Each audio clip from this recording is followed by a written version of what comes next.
श्रीराम. साधक हो, सध्या आपण श्री ब्रह्मचैतन्य गोंदवलेकर महाराज यांचे थोर शिष्य परमपूज्य श्री तात्यासाहेब केतकर यांच्या चरित्राचा आस्वाद घेत आहोत. तसेच रविवारी श्री महाराजांच्या काही भक्तांचे अनुभव ऐकत आहोत. परमपूज्य श्री तात्यासाहेबांच्या चरित्राचे संकलक तीर्थस्वरूप वा रा अंतरकर हे तीर्थस्वरूप श्री बापूसाहेब मराठे यांनी सांगितलेल्या परमपूज्य श्री तात्यासाहेबांची आठवण सांगतात. श्री अण्णासाहेब घाणेकर व श्री भाऊसाहेब केतकर हे दोघेही मुंबई सरकारच्या PWD खात्यात इंजिनियर असून स्वभावाचा सरळपणा, पापभीरू वृत्ती इत्यादी गुणसाधर्म्याने त्या दोघात एक अकृत्रिम स्नेह आणि जिव्हाळा उत्पन्न झाला.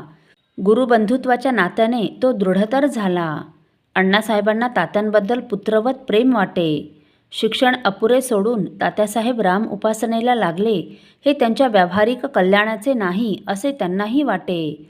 तेव्हा ते एकदा महाराजांना म्हणाले, तात्याने व्यवस्थित शिक्षण घेऊन जगातही मोठे व्हावे असे मला वाटते. त्यावर महाराज म्हणाले, बळवंतराव, ही पोटभरू पुस्तकी विद्या कोणीही शिकेल, त्यात काय मोठा पुरुषार्थ आहे. जिच्यापुढे या साऱ्या विद्या फिक्या पडतात ती आत्मविद्या राम त्याला देणार आहे. हे उत्तर ऐकल्यापासून बळवंतरावांचा तात्यांकडे पाहण्याचा दृष्टिकोनच बदलला. ते त्यांना तात्या महाराज असेच संबोधू लागले. ही आठवण खुद्द श्री अण्णासाहेब घाणेकरांनीच स्वतः मला सांगितली आहे. असो, वरील आठवण ऐकल्यावर एके दिवशी मी कुतूहलाने पूज्य तात्यासाहेबांनाच प्रश्न केला की आपण शिक्षण सोडून श्री महाराजांच्या सान्निध्यात उपासनेत राहिलात तेव्हा इतरांप्रमाणे आपणही शिक्षण घ्यावे आणि जगात पुढे यावे असे आपल्या मनात कसे आले नाही. तेव्हा ते म्हणाले, त्याचे सर्व श्रेय श्री ब्रह्मानंद महाराजांकडे आहे.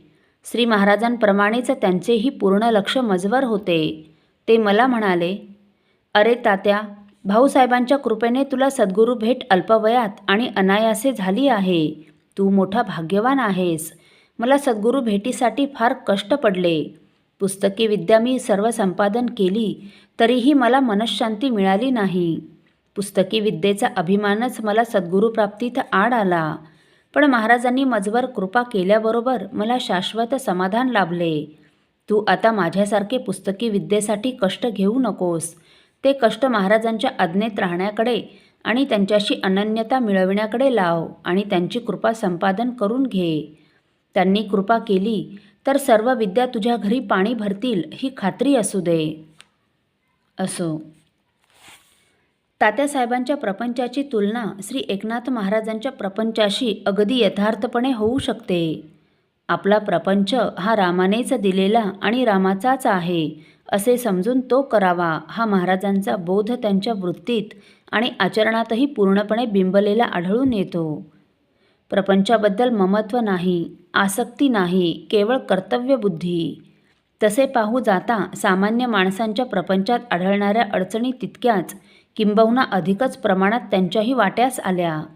स्वतःचे आणि कुटुंबियांचे लहान मोठे आजार, ऑपरेशने, अपत्य वियोग असे अनेक प्रसंग आले तरी त्यांच्या वृत्तीची शांती ढळली नाही की महाराजांवरची नितांत निष्ठा कधी चळली नाही. या प्रपंचात त्यांच्या पत्नी ताई या पूर्णपणे सहभागी झाल्या. त्यामुळे परमार्थी माणसाने प्रपंच कसा करावा याचा एक चालता बोलता आदर्शच प्रत्यक्ष डोळ्यांपुढे वावरून गेला असे म्हणण्यास बिलकुल प्रत्यवाय नाही. कोणीही आला तरी त्याला प्रसादाला राहावे असा मनपूर्वक आग्रह असायचा. कोणी आजारी असेल तर विश्रांती घ्यायला इकडे यावे असे आमंत्रण असे. स्वतःच्या प्रपंचात सुद्धा स्वतःचे काही वेगळे स्वतंत्र असे कधी नाही. पंक्तीला नेहमी सर्वांबरोबरच. जे सर्वांना वाढले असेल तेच ते खात. साधक हो, पुढील भागात आपण परमपूज्य श्री तात्यासाहेबांच्या अंगी आढळणारे गुण जे आपल्यासारख्या सामान्य व बद्ध माणसाला अनुकरण करण्यासही सोपे जाईल हे ऐकणार आहोत. श्रीराम समर्थ. आपल्यातील कोणा श्रींच्या भक्तांना श्रींचे काही अनुभव आले असतील तर कृपया आपण मला ते 9422843253 अथवा सुनील दादांच्या 9892608401 या व्हॉट्सअप नंबरवर कळवावेत अशी नम्र विनंती. श्रीराम समर्थ.